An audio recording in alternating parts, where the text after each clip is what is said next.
കാരണം എൻ്റെ മകള് ഒരിക്കൽ ഇതുപോലെ ഏതെങ്കിലും ഒരു ലേണിംഗ് ആപ്പ് സബ്സ്ക്രൈബ് ചെയ്ത് കളയാം എന്നൊരു തോന്നലിൽ എന്നോട് ചോദിക്കാതെ തന്നെ ഗൂഗിളിൽ സെർച്ച് ചെയ്യുന്നു.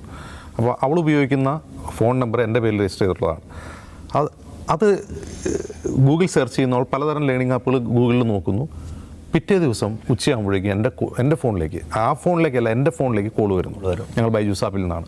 അപ്പോൾ എനിക്ക് വളരെ തുടക്കത്തിൽ ഭയങ്കര കൗതുകമായിട്ട് തോന്നി. അവർ ഇത്ര പെട്ടെന്ന് നിങ്ങളെങ്ങനെയാണ് എൻ്റെ നമ്പർ കിട്ടി, നിങ്ങൾ ഡാറ്റാബേസും എടുത്തിട്ടുണ്ടെന്ന് ചോദിച്ചപ്പോൾ അങ്ങനെയല്ല സാർ, ഞങ്ങൾക്ക് അതിനുള്ള മാർഗ്ഗങ്ങളുണ്ട്. അവരത് പറഞ്ഞില്ല. അത് സംഭവം ഇതാണ്, എവിടെ സെർച്ച് ചെയ്യുന്നത് അവർക്ക് കിട്ടുന്ന രീതിയിൽ അവരെന്തോ ടെക്നിക്കൽ കാര്യങ്ങൾ ചെയ്യുന്നുണ്ട്.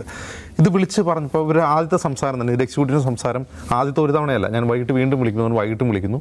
കുറച്ച് കഴിഞ്ഞപ്പോൾ എനിക്കതിലൊരു റോങ് ഫീൽ ചെയ്യുന്നു. അതിൻ്റെ കാരണം എന്താണെന്ന് വെച്ചാൽ, സാറിൻ്റെ കുട്ടി ഈ ആപ്പ് സബ്സ്ക്രൈബ് ചെയ്തില്ലെങ്കിൽ അവൾക്ക് സംഭവിക്കാൻ പോകുന്ന കാര്യങ്ങളെ പറ്റി നമ്മൾ ഭീഷണിപ്പെടുത്തുകയാണ് ചെയ്യുന്നത്. ഇങ്ങനെ സംഭവിക്കും, അങ്ങനെ സംഭവിക്കും, കുട്ടി പുറകോട്ടേക്ക് പോകും. അപ്പോൾ തന്നെ എനിക്ക് സംശയം തോന്നി. ഞാനപ്പോൾ തിരിച്ച് ചോദ്യങ്ങൾ ചോദിക്കാൻ തുടങ്ങി. ഈ ചോദ്യം ചോദിക്കാൻ തുടങ്ങി കഴിഞ്ഞപ്പോൾ അവർ കുറച്ചൊന്ന് ഒതുങ്ങി, പിന്നെയും വിളിക്കുകയാണ്. അതായത് വളരെ അഗ്രസീവായിട്ടുള്ള ഒരുതരം ഈ ക്യാൻവാസിങ് സിസ്റ്റമാണ് ഇവരുടെ എക്സിക്യൂട്ടീവുകളെ പഠിപ്പിക്കുന്നത്. ഇതിലേറ്റവും പ്രധാനപ്പെട്ട പ്രശ്നം, ഞാൻ ഈ ബൈജൂസിനെതിരെ ഉയർന്നിട്ടുള്ള ഒരുപാട് പരാതികൾ പരിശോധിച്ചു. വാർത്തകൾ വരുന്നുണ്ട് 2017 മുതൽ തന്നെ.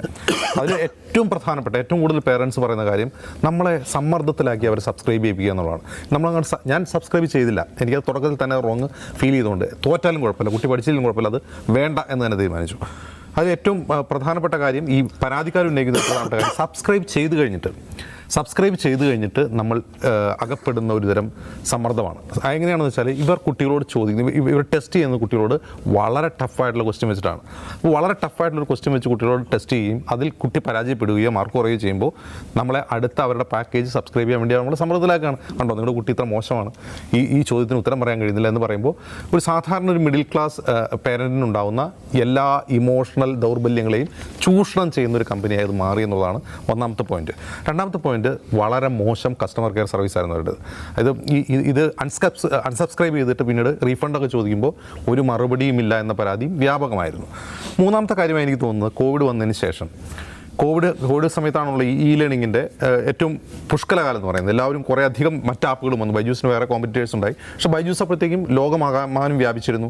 അവർ ഈ പറയുന്ന 2020 ശേഷം 9-10 കമ്പനികൾ ടേക്ക് ഓവർ ചെയ്തു.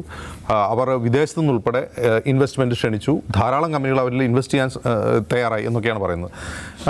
പക്ഷേ ഈ ടെക് വേൾഡും അതുപോലെ ബിസിനസ് വേൾഡുമായി ബന്ധപ്പെട്ട ആളുകൾ പറയുന്നത്, അവരുടെ ഏറ്റവും പ്രധാനപ്പെട്ട പരാജയത്തിൻ്റെ തുടക്കം എന്ന് പറയുന്നത് അവർ ഈ ടേക്ക് ഓവർ ആണെന്നാണ് പറയുന്നത്. കാരണം ഇവരെക്കാൾ വലിയ കമ്പനികൾ ഉൾപ്പെടെ, ഇപ്പോൾ വൈറ്റ് ഹാറ്റ് ജൂനിയർ ഉള്ള വലിയ കമ്പനികൾ ഇവരെ ടേക്ക് ഓവർ ചെയ്യുന്നു.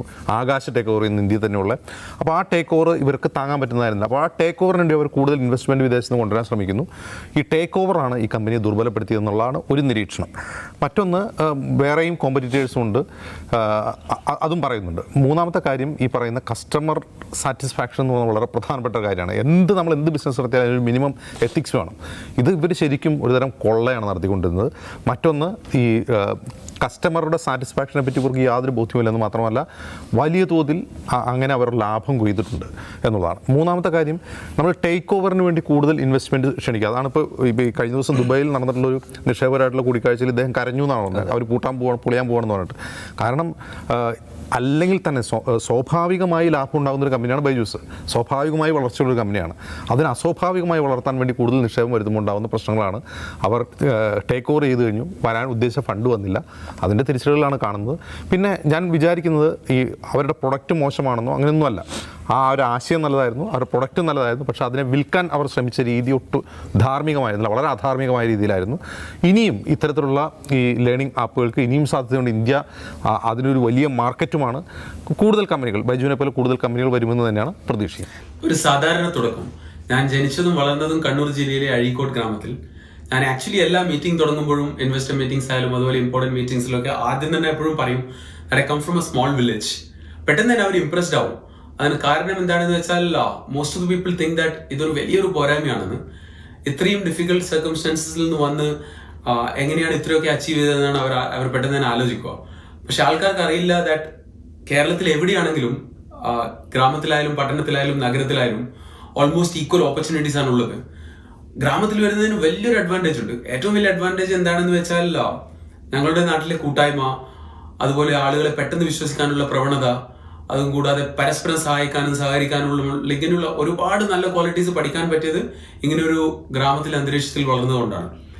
And most importantly that's what makes us extremely positive and highly aspirational. ഇങ്ങനെ വലിയ അഡ്വാൻറ്റേജ് ആണ് അങ്ങനെ ഒരു ബാക്ക്ഗ്രൗണ്ടിൽ വളർന്നത്. ഞാൻ പഠിച്ചത് ഒരു സാധാരണ മലയാളം മീഡിയം സ്കൂളിലാണ്, അഴീക്കോട് ഹൈസ്കൂൾ. അച്ഛനും അമ്മയും അതേ സ്കൂളിൽ ടീച്ചേഴ്സ് ആയിരുന്നു. സ്പോർട്സിലുള്ള പാർട്ടിസിപ്പേഷൻ കാരണം ഞാൻ കുറേ സമയം ക്ലാസ്സിന് പുറത്ത് ചെലവഴിച്ചിരുന്നു.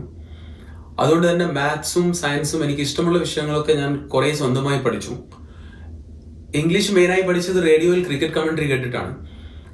ഇഷ്ടമുള്ള കാര്യങ്ങളിൽ കൂടി പഠിച്ചാൽ വളരെ ഈസിയായി പഠിക്കാമെന്നുള്ളതിൻ്റെ ഒരു വലിയ തെളിവാണിത്. മാത്സിലായിരുന്നു ഏറ്റവും കൂടുതൽ ഇഷ്ടം. മാത്സിനോടുള്ള ഇഷ്ടം 8ൽ പഠിക്കുമ്പോൾ തന്നെ ഞാൻ 10ലെയും 12ലെയും ഒക്കെ ടോപ്പിക്സ് പഠിക്കുമായിരുന്നു.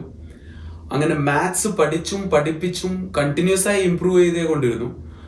എങ്ങനെയുണ്ടായ ഇഷ്ടമാണ് പിന്നീട് ഫ്രണ്ട്സിനെ പഠിപ്പിക്കാനും അത് വഴി ഒരു മാത്സ് ടീച്ചർ ആവാനും എന്നെ സഹായിച്ചത്. എഞ്ചിനീയറിംഗ് കഴിഞ്ഞ് ഞാൻ 3 വർഷം പുറത്ത് ജോലി ചെയ്തിരുന്നു. അങ്ങനെ ഒരു വെക്കേഷനിൽ നാട്ടിൽ വന്നപ്പോഴാണ് എൻ്റെ കുറച്ച് ഫ്രണ്ട്സ് ഒരു കോമ്പറ്റേറ്റീവ് എക്സാമിന് വേണ്ടി മാത്സ് പഠിക്കാൻ എൻ്റെ അടുക്ക് പിന്നെയും വന്നു. അങ്ങനെ ഒരു വീക്കെൻഡിൽ കാഷ്വലായി 20-25 ഫ്രണ്ട്സിന് വേണ്ടി തുടങ്ങിയ ഒരു സെഷൻ പിന്നീട് പെട്ടെന്ന് തന്നെ വലുതായി ഓഡിറ്റോറിയത്തിലേക്കും അവിടെ നിന്ന് സ്റ്റേഡിയത്തിലേക്കും വളർന്നു. തുടങ്ങിയ സമയത്ത് ഓരോ ആഴ്ചയും ഞാൻ 9 സിറ്റീസിലേക്ക് ട്രാവൽ ചെയ്താണ് ക്ലാസ് എടുത്തുകൊണ്ടിരുന്നത്. എല്ലാ സ്ഥലത്തെയും ഓഡിറ്റോറിയം അല്ലെങ്കിൽ സ്റ്റേഡിയം ഫുൾ ആവുമായിരുന്നു. ഷെഡ്യൂൾ ഓൾമോസ്റ്റ് ഇങ്ങനെയായിരുന്നു. സാറ്റർഡേ രാവിലെ ഞാൻ ബാംഗ്ലൂരിൽ ക്ലാസ് എടുക്കും, പിന്നെ വൈകുന്നേരം ചെന്നൈയിൽ ക്ലാസ് എടുക്കും, സൺഡേ മോർണിംഗ് ബോംബെയിലും ഈവനിങ് പൂനെയിലും ക്ലാസ് എടുക്കും. പിന്നീട് അഗെയിൻ മൺഡേ മുതൽ ഫ്രൈഡേ വരെ 5 സിറ്റീസിൽ കൂടി ട്രാവൽ ചെയ്ത് അങ്ങനെ മൊത്തത്തിൽ 9 സിറ്റി ഞാൻ എല്ലാ ആഴ്ചയും കവർ ചെയ്യായിരുന്നു. ഇങ്ങനെ കണ്ടിന്യൂസ് ആയി 3 വർഷം ഞാൻ ട്രാവൽ ചെയ്ത് ക്ലാസ് എടുത്തുകൊണ്ടേയിരുന്നു. കുറേ കുട്ടികളെ പഠിപ്പിച്ചപ്പോൾ എനിക്ക് ആക്ച്വലി ഒരു കാര്യം മനസ്സിലായി. മിക്ക കുട്ടികളും പഠിക്കുന്ന രീതി ഇപ്പോഴും ശരിയല്ല എന്ന്. Still learning is driven by fear of exams and not love for learning. എല്ലാ കാര്യങ്ങളും മനസ്സിലാക്കി പഠിക്കുന്നതിന് പകരം they still memorising, replicating and then forgetting. Once exam is over everything is over for them. മനസ്സിലാക്കി പഠിച്ചാൽ പഠനം ആക്ച്വലി വളരെ ഈസി ആവും. ഏറ്റവും ലോജിക്കലായ മാത്ത് പോലും പഠിക്കുന്നത് ഒരു പോയം പോലെയാണ്. നമുക്കൊരു ഐഡിയ തരാൻ വേണ്ടിയിട്ട് ഇങ്ങനെ എല്ലാ കുട്ടികളും പഠിക്കേണ്ടത്. അൽജിബ്രയിലെ ഒരു റാപ്പ് ഞാൻ രസകരമായി പ്രസന്റ് ചെയ്താൽ ഇവിടെ ഇതൊരു 10th സ്റ്റാൻഡേർഡിലെ ടോപ്പിക്കിലാണ്. Arithmetic progression if you make it like a poem it will sound like this. AP is a plus d a plus n minus 1 into d, which is nth term. Sum to n terms is n by 2 into first term plus last term n by 2 to 2a plus n minus 1 into d. 3 constant AP will get as a minus d, a plus d. 4 you will take it as a minus 3d, a minus d, a plus d, a plus 3d. If you add it all, the d's will get cancelled. You can find out n, find out d. Point number 2, geometric progression will sound like this. A square, a raised to n minus 1, which is nth term. Sum to n terms is a into r raised to n minus 1 or divided by r minus 1 or a into 1 minus r raised to n divided by 1 minus r based on r is less than or equal to 1. 3 constant is equal to a by r, 4 will create a by r cube, a by r, a r cube multiply. R will get cancelled, you can find out and find out r. Sum to infinity approximately a by 1 minus r. AP, GP basic concepts are over. So, but this is not how they should be learning. ഈ ഒരു രീതി മാറ്റി എങ്ങനെ കാര്യങ്ങൾ മനസ്സിലാക്കി visuals use ചെയ്ത് എങ്ങനെ പഠിക്കാമെന്നും കോണ്ടെക്സ്ച്വലായി എങ്ങനെ പഠിക്കാമെന്നും ഐഡിയ വെച്ചിട്ടാണ് കണ്ടന്റ് ക്രിയേറ്റ് ചെയ്യാൻ തുടങ്ങിയത്. മൂവി ലൈക്ക് വീഡിയോസും ഗെയിം ലൈക്ക് ഇന്ററാക്ഷനും യൂസ് ചെയ്ത് സ്റ്റുഡൻസിന് എൻഗേജിങ്ങും എഫക്റ്റീവായ കണ്ടന്റ് ക്രിയേറ്റ് ചെയ്യാൻ തുടങ്ങി. മൊബൈൽ ആപ്സ് പോപ്പുലറായി വരുന്ന ഒരു സമയമായിരുന്നു അത്. അങ്ങനെ 2015 Byju's the learning app launch ചെയ്തു. ലേണിംഗ് ആപ്പിന്റെ ലോഞ്ചിന് ശേഷം 1000 കണക്കിന് കുട്ടികൾക്ക് പകരം ലക്ഷക്കണക്കിന് കുട്ടികൾ ഇതിൽ നിന്ന് പഠിക്കാൻ തുടങ്ങി. ഇത് ആക്ച്വലി ഒരു ബിസിനസ്സായി തുടങ്ങിയതേ അല്ല. മാത്സിലുള്ള പാഷൻ പെർസ്യൂ ചെയ്ത് ലേണിംഗ് എങ്ങനെ ബെറ്റർ ആക്കാമെന്ന് കണ്ടിന്യൂസ് ആയി ചിന്തിച്ചുകൊണ്ട് ചെയ്തുകൊണ്ടുള്ള ഒരു കാര്യം കുറേയേറെ കുട്ടികൾക്ക് ഉപകാരപ്രദമായപ്പോൾ it ended up becoming a business. ഞാൻ എപ്പോഴും പറയാറുള്ളത് പോലെ I am an engineer by chance, a teacher by choice, which made me an entrepreneur by chance. ഞാൻ ജനിച്ചു വളർന്നതൊക്കെ ഒരു വലിയ കൂട്ടുകുടുംബത്തിലാണ്. അന്ന് വീട്ടിൽ 18 പേരുണ്ടായിരുന്നു. ഇന്നും ഓൾമോസ്റ്റ് അങ്ങനെ തന്നെയാണ്. ഏത് സമയത്ത് വീട്ടിൽ വന്നാലും 10-15 പേരുണ്ടാവും. അങ്ങനെ ഒരു കൂട്ടുകുടുംബത്തിൽ വളരുമ്പോൾ നമ്മൾ പഠിക്കുന്ന ഒരുപാട് വാല്യൂസ് ഉണ്ട്. അങ്ങനെ പഠിച്ച വാല്യൂസിന് ഇന്നത്തെ വളർച്ചയിൽ വലിയൊരു പങ്കുണ്ടെന്ന് ഞാൻ വിശ്വസിക്കുന്നു. എന്ന് പറഞ്ഞാൽ growing up in a small village like ours means that you always have a close knit not just family but community to fall back on. It feels like you have a family of 1,000 to support and guide you. If you're truly proud of where you come from, you'll never forget your roots. And that's what keeps you on the ground even when you are successful. Actually, ഒരു ഡിഫറൻസും ഇല്ല. Things that matter to you don't change because you have the tag of a billionaire. Money cannot get you everything. It's the little joys that matter in life. നമുക്ക് സന്തോഷം തരുന്ന കാര്യങ്ങളൊന്നും actually മാറുന്നില്ല. എപ്പോഴും ഒരു 5-star ഹോട്ടലിൽ നിന്ന് ഭക്ഷണം കഴിക്കുന്നതിനേക്കാളും സന്തോഷം നാട്ടിലെ സെയിം തട്ടുകടയിൽ നിന്ന് ചായയും പഴംപൊരിയും കഴിക്കുന്നതാണ്. കാശുള്ളതുകൊണ്ട് സന്തോഷം ഉണ്ടാവണമെന്ന് ഒരു നിർബന്ധമില്ല. Real happiness is when you have A fit body, calm mind and A house full of love. 2019 ഞങ്ങൾക്ക് നല്ലൊരു വർഷമായിരുന്നു. എങ്കിലും ഇത് ഒരു സക്സസ് ആണെന്ന് ഞാൻ വിശ്വസിക്കുന്നില്ല. ഞങ്ങളെ സംബന്ധിച്ചിടത്തോളം ഇനിയും ഒരുപാട് കാര്യങ്ങൾ ചെയ്യാനുണ്ട്. ഒരുപാട് കുട്ടികളിലേക്ക് ഇത് എത്തിക്കാനുണ്ട്. കുറെ കൂടി കുട്ടികളെ ഇങ്ങനെ പഠിക്കുന്നതിന്റെ അഡ്വാൻറ്റേജ് മനസ്സിലാക്കിപ്പിക്കാനുണ്ട്. എന്തുകൊണ്ടെന്നാൽ ഇന്നും ഭൂരിഭാഗം കുട്ടികളും പഠിക്കുന്നത് പരീക്ഷയെ പേടിച്ച് അല്ലെങ്കിൽ പാരന്റ്സിന്റെ നിർബന്ധം കൊണ്ടാണ്. ഈ ഒരു ചിന്താഗതിയിൽ മാറ്റം വരുത്തി പഠിക്കാനുള്ള ശരിയായ രീതി എങ്ങനെ പഠിക്കണമെന്നും പഠിക്കാനുള്ള ഇൻട്രസ്റ്റ് എങ്ങനെ വളർത്തിയെടുക്കാമെന്നും സബ്ജക്ട്സ് ഇഷ്ടപ്പെട്ട് പഠിക്കുന്നതിനുള്ള കൊണ്ടുള്ള അഡ്വാൻറ്റേജ് 2019 ഞങ്ങൾക്ക് നല്ലൊരു വർഷമായിരുന്നു. എങ്കിലും ഇത് ഒരു സക്സസ് ആണെന്ന് ഞാൻ വിശ്വസിക്കുന്നില്ല. ഞങ്ങളെ സംബന്ധിച്ചിടത്തോളം ഇനിയും ഒരുപാട് കാര്യങ്ങൾ ചെയ്യാനുണ്ട്. ഒരുപാട് കുട്ടികളിലേക്ക് ഇത് എത്തിക്കാനുണ്ട്.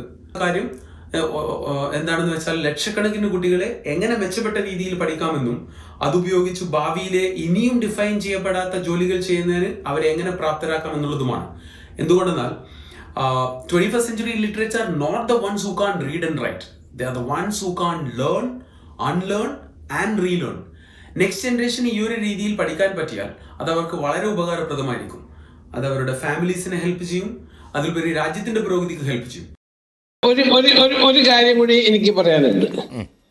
ഞങ്ങൾ രണ്ടാളും ഒരാൾ ടീഷർട്ട് ഇട്ട് ഒരാൾ സൂട്ട് ഇട്ട്, പക്ഷെ ഞങ്ങളുടെ ബ്രാൻഡ് അംബാസിഡേഴ്സ് ഞങ്ങൾ തന്നെയാണ്. ഞങ്ങൾ വേറെ ആരെയും കൊണ്ടുവന്നിട്ട് ഞങ്ങളുടെ കമ്പനിയുടെ ബ്രാൻഡ് അംബാസിഡർ ആവണില്ല. ഞാനും എന്റെ സഹോദരൻ ബൈജുവും ഞങ്ങളുടെ കമ്പനിയുടെ ബ്രാൻഡ് അംബാസിഡർ ഞങ്ങൾ തന്നെയാണ്. അല്ലേ മിസ്റ്റർ ബൈജു?